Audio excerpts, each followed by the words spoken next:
Sweet chariot, coming for to carry me home. Swing low, sweet chariot,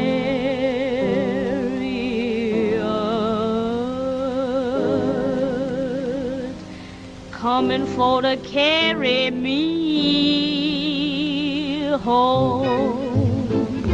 Oh, I come from the south, from way down south, where the corn and potatoes used to grow. There's great big elegant pictures show, and my old Kentucky home is a French chateau.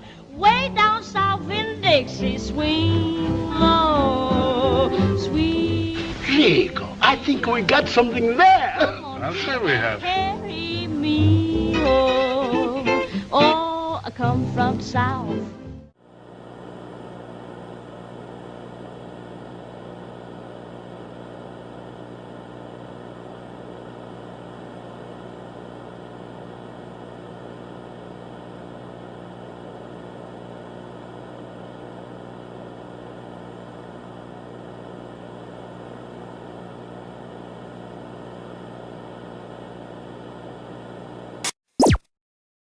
Despite the cultural impact people of color have left on American soil for just over a few decades, they have been receiving lackluster representation in American film and television.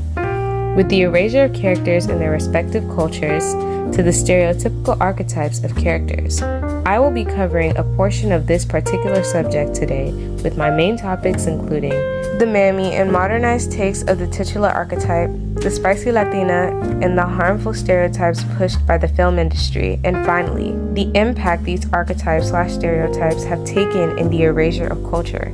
Though I would love to touch on everything I mentioned in my intro, unfortunately I have a limited amount of time today. Beyond this point, there will be spoilers for various movies and TV shows, and with that being said, I hope you enjoy the video essay.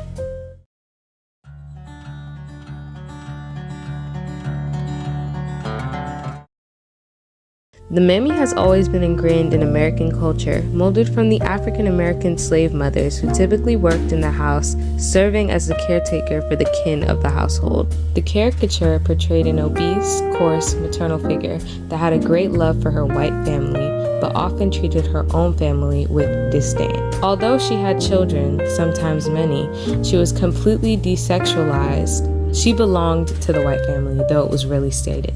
Unlike Sambo, she was a faithful worker. She had no black friends. The white family was her entire world.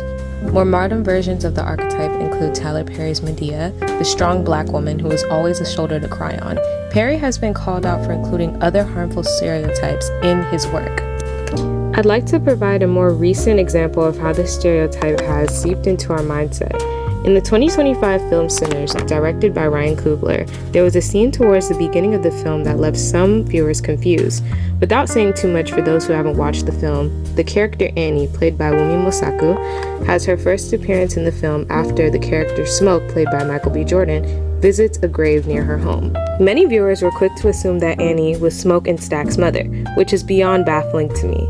Many people fault their assumption at their chemistry, with their relationship giving them auntie vibes. This is a testament to how we as black people have been conditioned by the media and the film industry to mammify dark-skinned, chubby black women. This is the cause of darker-skinned women not typically being put in roles where they are seen as a love interest, and when they are, those women are quickly disposed of, which is a topic for another day.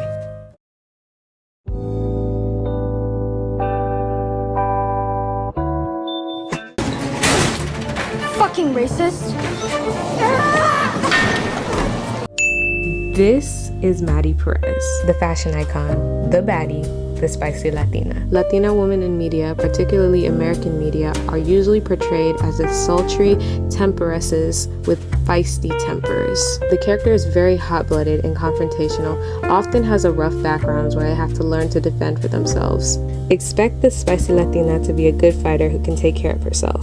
If not tomboyish, then she is wearing a lot of sexy tight clothing. These traits, synonymous with the spicy Latina stereotype, mirror the traits of the sapphire, the black adjacent version of the stereotype, which is a topic for another day.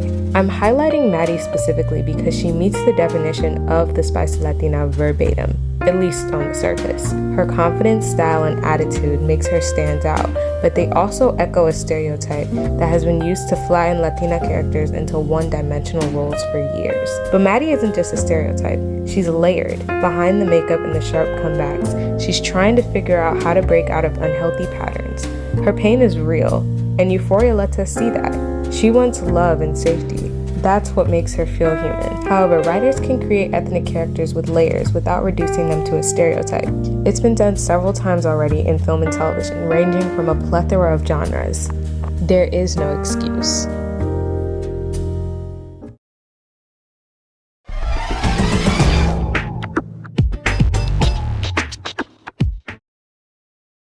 Stereotypes don't just misrepresent people of color, they erase the richness of their stories. Instead of showing real stories, they reduce people to one-dimensional roles like the loud friend, the token black friend, the model minority, and so on. These portrayals shape how others see them and how they see themselves. When real stories are replaced with shallow tropes, the entire culture is silenced, misunderstood, or mocked. True representation means showing people as they really are, layered, complex, and human. Another example of cultural erasure in the media comes through with Ashley Ball, a white Canadian voice actress who voiced black characters like Sasha from Bratz and Talia from Lolirock, roles that could have and did at a point go to black voice actors. While voice acting is often seen as colorblind, these decisions ignore the importance of authentic representation and contribute to the ongoing exclusion of black talent from their own narratives. Similarly, the whitewashing of Flora and Musa in Netflix's Fate the Winx saga removed two characters of color from their original cultural roots. In the original animated Winx Club, Flora was inspired by Latina heritage and Musa was heavily based on East Asian identity. All of the girls were actually inspired by the It Girls of the 2000s. These examples aren't just casting choices, they're reminders of how the industry still struggles to honor and protect cultural authenticity, often replacing it with what's familiar or marketable.